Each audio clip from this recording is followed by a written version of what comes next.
Welcome to episode 251 of the 6G podcast. It's the latest inside scoop of everything 6G and 5G. We cover about 6 topics in roughly 30 minutes, and it's brought to you by More Insights and Strategy. I'm an Anshul Sog, and joining me again this week is fellow analyst Mike Dano from Ookla. Hey, Mike, how's it going? How's your week been so far? Hey, it's been good. It's about it's almost 90 degrees here in Denver, so I am solar powered, and so I'm very happy. It's nice and toasty warm, almost sweaty. I'm a happy camper. Yeah, Wasn't it like snowing a week ago? yeah. That's welcome to Denver. That's pretty normal. That's wild. Yeah. How's your I week? could not handle that. Oh, good. Just Yeah, busy, second week home in a row, which I think is a record this year. that's great. So I'm on the road for Google I/O next week, but I've been getting as much work as I can get done this week before I'm back on the road. So um, I'm thankful, but also excited for Google I/O. We've already gotten a good amount of announcements from Google on Android and other stuff. So I think I'll probably be covering the Google I/O announcements on the next podcast if they're relevant to 6G. Mhm. We'll see. We'll see. Yeah, I'm interested to hear what you have to say about it. I was at that show one time years ago. It's been a while, but I do remember it as being it's a really interesting one. Just lots of interesting stuff going on at that show. Yes. And Yeah. speaking of interesting stuff, I will do Yes. my first I first saw that you topic. stole this. This topic is this is absolutely the most important topic. So it is rightly Well, positioned at number one. I also wrote up a report last night. Awesome. So I should have that coming out today, most likely. Just waiting for my editor to give me back edits and for me to finish sending them back to him because I've got a lot going on today. So yeah, AT&T, T-Mobile, and Verizon announced that they formed a joint venture to improve dead zones. And I say that because it Got the doesn't. air quotes there. Yeah. Yes, I have to Yeah. do the air quotes Yeah. because I honestly, when I heard, first of all, when I was on this call, there were like 5 analysts and like all of the carrier people, we were all not pre-briefed, so we were very confused about what was going on. And then when the whole shindig started, they said, we're gonna fill all these coverage gaps, and I'm like, T-Mobile doesn't need these coverage gaps to be filled. They already have filled them with SpaceX and Starlink. So this is really about AT&T and Verizon filling their gaps. And then I was like, okay. And as it kind of rolled out, it was made clear that this joint venture is really about sharing spectrum and IP. And I think if you look at like how satellite is deployed today, um, you know, on device, the carrier is managing a lot of that experience. Um, you know, there's a little bit of Apple obviously with their satellite service through Globalstar, but um, if you're not on iOS, you're basically getting your coverage from your carrier, and they're the ones who are managing the Android and iOS services. And in the case of T-Mobile, T-Mobile service is actually supersedes Apple's service through Globalstar. So basically, like these carriers have spent a lot of time and effort making sure that the user experience is good, and T-Mobile really has, I would argue, the best D2D experience in terms of coverage and just smoothness of transition from one service to the next, um, and just ease of use as well. So I think a lot of that IP is going to be part of this partnership, which will, I think, inherently improve the user experience. And when we had this conversation with the carriers, they were very clear that this is not the end of their relationships with their satellite providers, but rather that this joint venture would be a way to interface with them, and a way to allocate spectrum for satellite connectivity, and also to share IP and create common standards across the different carriers, which I think the satellite providers would probably be happy about. And I think it also gives an opportunity for any kind of upstart satellite providers, if there were to be any, to have a much easier time getting on these networks and being able to utilize these different carriers. And there has been quite a bit of pushback especially from SpaceX. And I think really, if that kind of validated my initial thought that this entire JV is really a hedge against SpaceX's own ambitions in the space, wanting, I think, to become its own MVNO and utilize some kind of terrestrial service from someone. It's unclear who, because it doesn't sound like any of the carriers want to do it. Um, and basically hedge against SpaceX's own efforts, because it sounds like SpaceX may be getting a little bit too big for its own britches. So this feels like a hedge. The conversation that we had with them, they didn't say that that they were like terminating any of their partnerships with SpaceX or anything like that. So I still think there are going to be ongoing relationships, and still we're going to have D2D services. But yeah, I just think that we're in a place where SpaceX has really hyped up their D2D services, and these carriers are working on a way to make sure that they don't get squashed or left out of the equation. And really, like, you look at it, like, the carriers are the ones who have the spectrum, and the carriers are also the ones who have the customer relationships and the customers. So I think they're trying to protect what they have, while also continuing to innovate forward. But that's without any of their own satellite constellations. So that's kind of the equation here, is like, in some way, they have the risk of being left out, and they don't want that to happen. And I think that's part of what this is. But I will say, the comments coming from SpaceX have been very interesting, whether it's Glenn Shotwell or David, I forget his last name, but they're like, is this going to survive DOJ review? Which I don't know why it needs DOJ review. Also, there was no mention of FCC review, but I'm curious about whether or not there has to be an FCC review, because it involves spectrum moving from one entity to another.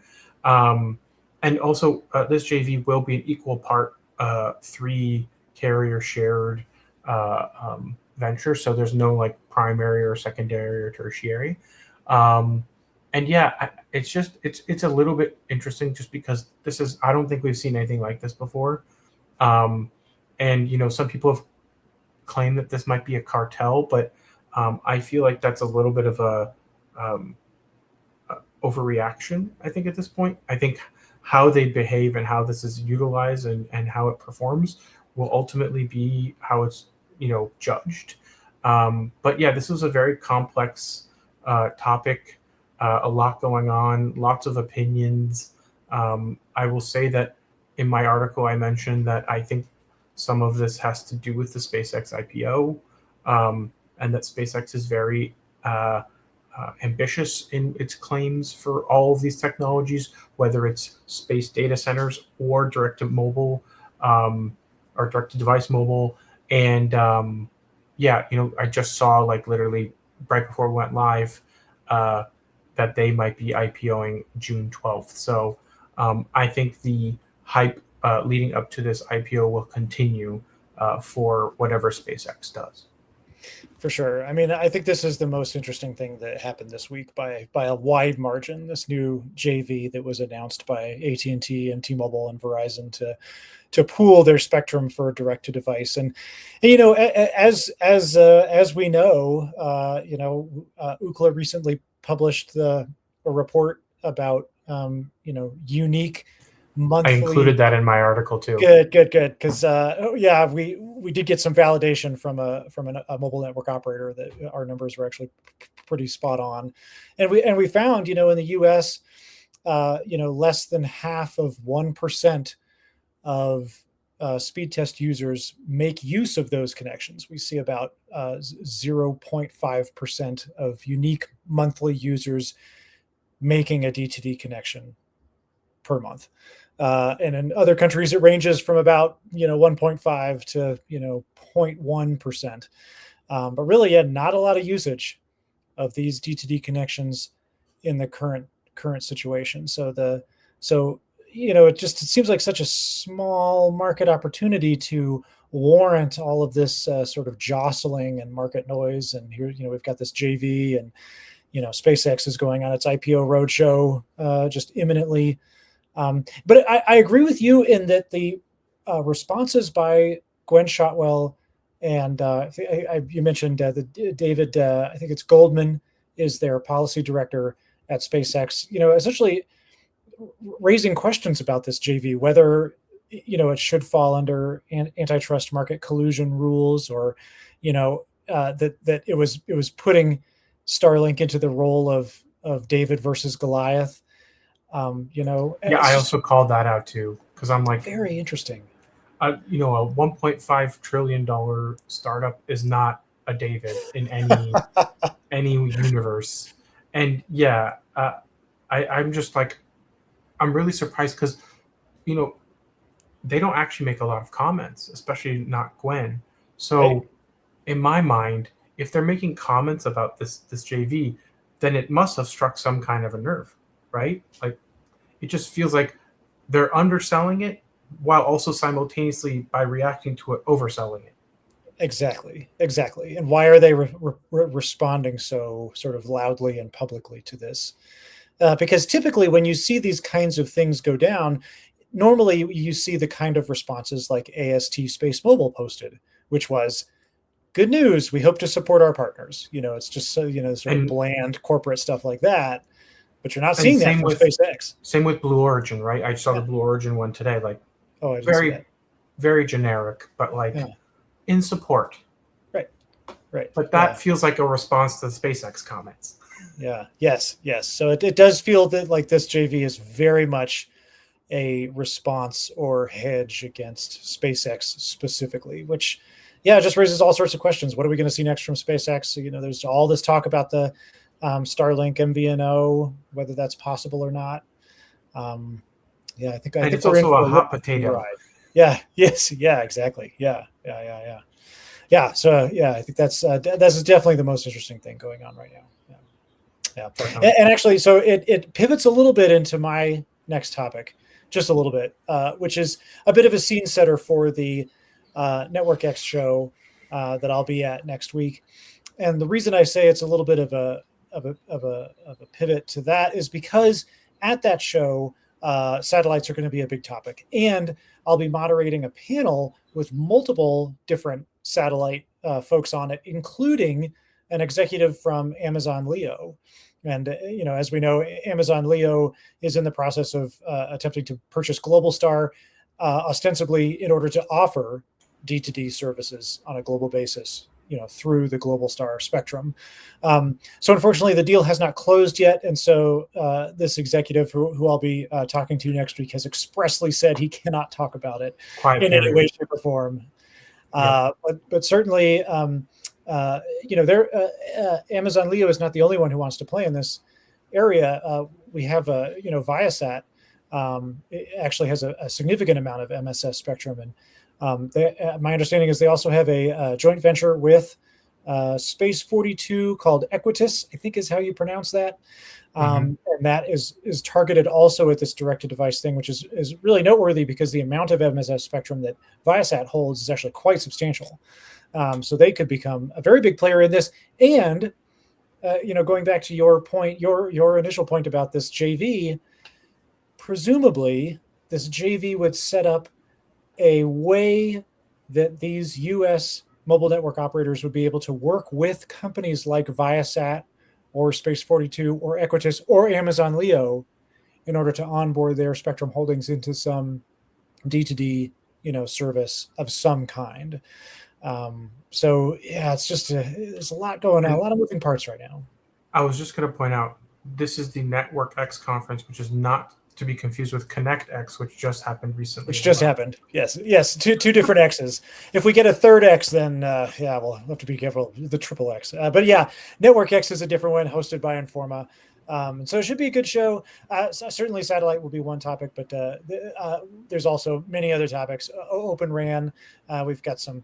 I've got another panel about the BEAD program, and so we'll get some updates there in terms of satellite and fixed wireless providers that are participating in the BEAD program. So next time you and I talk, I'll be interested to hear what happens at Google I/O, and then I'll give a Network X download from whatever interesting things I hear from that show. Great. Well, I'm gonna talk a little bit about something that is actually not as new of a topic. This is kind of something that's been going on for like the last month or so, which is that we're seeing more and more vendors pour a little bit of cold water on 6G.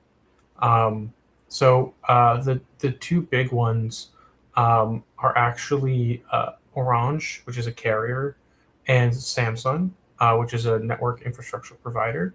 And basically, this is kind of in becoming slowly a little bit of an industry-wide kind of idea that maybe 6G will not be as revolutionary as 5G was promised to be, and that it will most likely be more of an evolution from 5G to 6G, which honestly, I feel like we've had since 4G, in a lot of ways. But I think the challenge will be that I think 6G will be a slower rollout because of the standalone nature of it.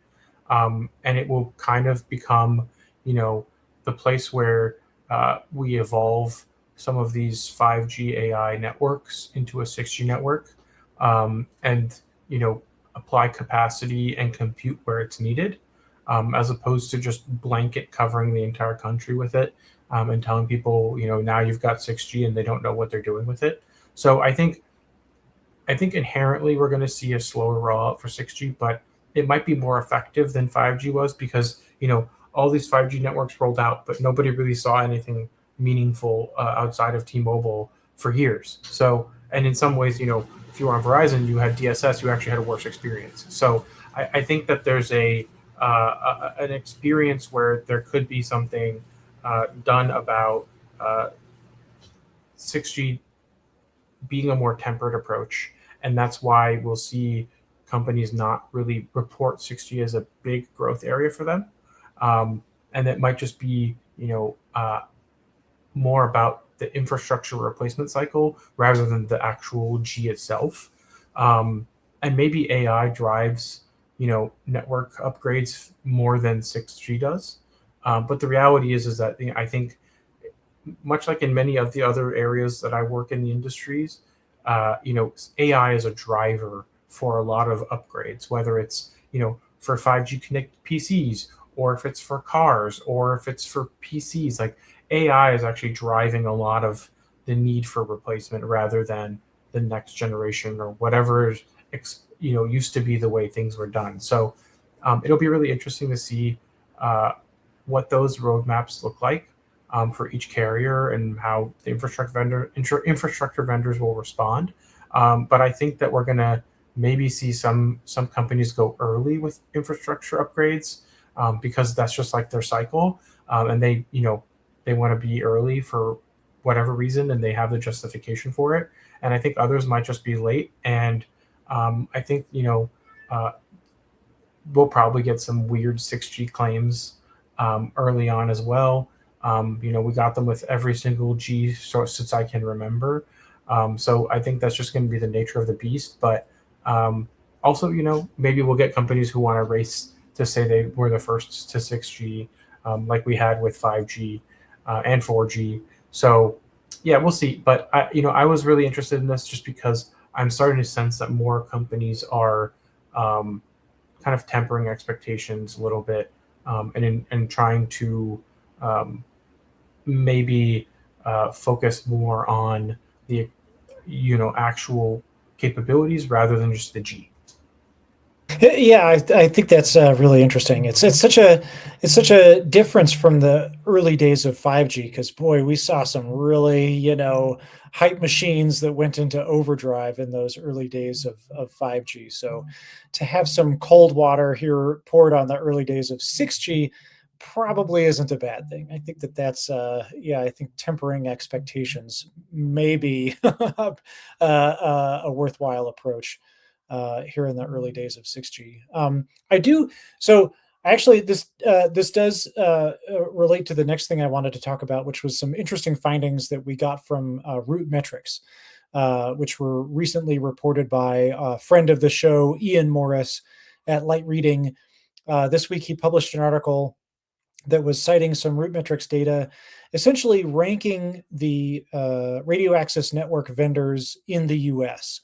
So Ericsson and Nokia and Samsung, and how their equipment performs at each of the different wireless network operators in the US. And I think that, related to what you're talking about, I think one of the main takeaways that I had from that report was that the age of the equipment is a big determining factor in how it ranks in these performance evaluations. And so, T-Mobile was pretty early on in the deployment of 5G network equipment, on a wide scale. And as a result, it looks like it's a little bit lower in the rankings than, for example, some of the newer AT&T markets that have like Ericsson equipment. That those markets and that equipment ranked a little bit higher in the RootMetrics ranking, which sort of takes into account a lot of different metrics, such as task completion and all those different kinds of things. But it was interesting that so whichever network operator decides to go early into 6G, right, they'll be able to claim that 6G, or first to 6G marker, but also when operators follow on after them, those operators will be presumably deploying even newer equipment that may perform, may show even better task for performance. You know what I mean? So it's really, I think it's interesting to think that all 5G equipment is not the same. And so if you buy that newer 5G equipment that has all the latest specifications and the latest updates and stuff, you may be able to see, particularly through RootMetrics testing, you may be able to see that equipment perform at an even higher standard than some of the earlier equipment. So certainly age of equipment makes a big difference for the performance of 5G and also presumably the performance of 6G equipment as well. I was gonna say that, like, the way I'm looking at, the RAN specifically, I feel like we're gonna get some really new high-end 5G RANs that will software upgrade to 6G. So I think those will probably be the first 6G RANs that we'll get. And because of that, I think, to your point, it will once again prove that, shocker, having more capable, more up-to-date infrastructure results in overall better results. I mean, it's just like phones, right? Like you get the newest phone, it's just a little bit faster, a little bit better screen. It's just those incremental updates. You can tell. I mean, you can tell. But it's, if you've got stuff from 10 years ago, you update it with all the new stuff, you see this huge leap, in terms of all the development of all those technologies. So, yeah. What I was going to say is also that, like, from my experience, a lot of people don't really actually understand how much their device affects their network experience. Yep. And that, like, they'll blame the carrier for poor coverage when it's actually just they either don't have supported, like, the latest bands, they don't have the best RF front end, or they don't have the best modem, or there's not enough antennas in their device. Like, there's so many things that people don't really account for when it comes to coverage and coverage experience, that, like, I really think there's a lot of people who just, like, are angry at their carrier when they should really be angry at themselves. Yeah, and even we've seen some RootMetrics data exactly along those lines. Is that the newest Android phones support higher orders of carrier aggregation on the uplink, and so the uplink performance is dramatically better on those newer phones compared to even phones just from a few years ago. So yeah, it really does make a difference as you update not only the phone but the network equipment, everything in between. You add more spectrum. All of those things make a huge difference in terms of the user experience. Yes, and I think that if you look at, like, where like we are in the cycle, I think we're getting close to making that refresh for a lot of carriers. I mean, obviously AT&T phasing out older equipment. It's just that it's like, the equipment has reached its time, right? They can't keep that stuff for too long because then it just starts failing because it's not designed to last longer than roughly a decade, right? So even a decade in a lot of cases is pushing it. So yeah, I just think we're also in a place where a lot of these RAN deployments are getting a little bit long in the tooth. But like also they took a really long time to deploy them. So it's like, by the time some of these carriers are done deploying their 5G, it's time for 6G because they didn't do it all at once. So it'll be really interesting to see like how that actually affects, the Nokias and Ericssons of the world who haven't had the best finances recently and haven't really been reporting the greatest sales, especially in North America. But yeah, I think we could turn a page a little bit here and see things improve as we get closer to 2030. Yeah.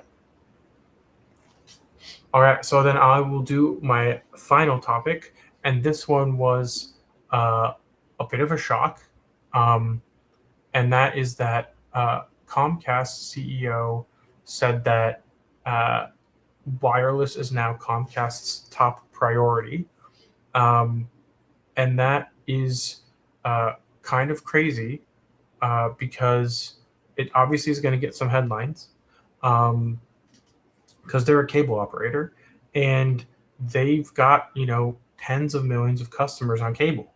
So it's kind of a surprise, but it also makes sense because that's where the growth is, right? They've got their Xfinity Mobile, which now has 10 million lines, which is no joke. It's quite a bit. And I think that they see that as an opportunity to increase stickiness, right? Like, if you have people on a mobile line and you offer a bundle with wireline, they are more likely to stay, especially if you give them good pricing. And I think AT&T is a great example of that. They have better, wireless ads where they have fiber, right? So it's like being able to combine the two is great, and being able to simplify the user's experience is also good. But it's really interesting that like there's also free lines that they give to customers as well as for promotions, which is a very easy way to get people on board. So it'll be interesting to see like how are they doing this? How are they making this work? Because they're also blending Wi-Fi with CBRS, and it's just a very non-traditional way of deploying a network. But it's a way for them to minimize how much they pay for MVNO service and wholesale data. But yeah, it's fascinating. It's very controversial. And I think they're just trying to be more aggressive. We're really seeing some interesting stuff going on in the mobile market right now. I mean, like you said, Comcast is focusing. Its number one priority is mobile service right now, which is just a remarkable statement from a cable company that didn't have mobile service, even just a few years ago. But also that I was thinking about this. So when it was first launched, Google Fi was a pretty revolutionary product when it launched, which was probably 10 years ago now, maybe even more. But you really don't hear much about Google Fi anymore. And Google recently sold off its Google Fiber product, and so now I wonder what will happen with its MVNO, the Google Fi MVNO service. I think there's an open question as to what the future of that business might be. But and here we were just talking about Starlink MVNO. So a lot of the major initiatives within the mobile market right now have been previously MVNOs or maybe MVNOs in the future. So it's interesting to see all this sort of market jostling by all these different past or future MVNO players. Given that the MVNO market has historically been a very challenging one, we've seen a lot of MVNOs come and go over the years. I'm thinking of Disney Mobile, ESPN Mobile, Amped Mobile. I could go on and on. Solivay was another MVNO that came and went, just was not successful. Certainly Comcast's MVNO has been obviously very successful with 10 million lines. But yeah, the MVNO market continues to be an interesting place. Lots of big players there, and maybe in the future if Starlink ever rolls around. Yes, definitely. I'd love to hear about your final topic. Yes. So the thing that everybody has been waiting for, I'm sure, is I've got another update from Socorro, New Mexico. Socorro, New Mexico, where all the women are strong, all the men are good looking, and all the children are above average. Just borrowing a page from Garrison Keeler's news from Lake Wobegon. So, as you know, we've been talking about the proposed data center in Socorro, New Mexico for several weeks now. It's had a lot of ups and downs over the past few weeks because so I'm from Socorro, New Mexico. That's where I grew up. It's a town of about 8,000 people. It's very much a small town vibe. And I still have a number of family members who still live there. And so this data center that's proposed, that has been proposed to be built there, has been a very interesting topic among all the people who live there, and has generated actually a pretty substantial amount of opposition among people who live in Socorro. And that's mirrored. That opposition is mirrored in communities all over the country, and really follows in the same footsteps of the early and middle days of cellular, when the constructions of cell towers were really strongly opposed by different communities. And so we're seeing the same thing in data centers. We're seeing local opposition to data centers in communities all over the country, and this one in Socorro, New Mexico is certainly among those. But so the latest news out of Socorro, this is hot off the press from earlier this week, is that the Socorro County Board of Commissioners will consider a moratorium on data centers in the county because of all this local opposition to the proposed data center to be built there in Socorro. So it really does seem like the local opposition to this data center has really picked up steam. Now the Board of Commissioners there is going to consider a moratorium, and it really does reflect all the opposition that has been raised against this data center in Socorro, New Mexico. So whether or not we actually see a full-on moratorium, we haven't seen that quite yet. There is still scheduled a town hall on this later this month, this topic. Next week, actually, they're going to have a town hall on it. So nothing official on this data center yet, but certainly I think it's fair to say that opposition to the data center in Socorro is hardening and is getting pretty significant across some of the elected officials there in Socorro. So I think if you're betting on the data center in Socorro, I think you may want to bet against that. It certainly seems like the tide may be changing against that data center. So anyway, that's the latest news from Socorro, New Mexico. Well, it's very interesting because a lot of cities are trying to have moratoriums or pass them. I think they're a bad idea because, maybe in a small town like this where there aren't any existing data centers, but the truth is, there's so many data centers everywhere. People just don't even know that they're there because I think there's 4,000 in the country. I was looking. There's at least 20 data centers just in the state of New Mexico alone. Most of them in Albuquerque. So right. Yeah, just tons of data centers everywhere. Data centers generally tend to be where the data is generated, or where it's consumed. But I think overall, if you're a small town and this giant data center comes to town, you may not want it, and they may need to look somewhere else. But the truth is, I don't know why they chose that city, but I think it will be really interesting if they actually made their case. But there's a lot of people who have already made up their minds on data centers, especially these larger multi-gigawatt or multi-hundred megawatt installations, because the truth is most data centers today are in the megawatts, they're not in the gigawatts. So but this is also nothing compared to the one that they're proposing in Utah, right? In Salt Lake. So it'll be really interesting to see like how this shakes out over the next few years. But like also there's not enough to go around to build all these data centers. So I think part of this strategy might also be like trying to propose as many data centers as possible, knowing that not all of them will be built, in the hopes that they will be able to fill the capacity when there's actually the ability to buy the GPUs and the power infrastructure.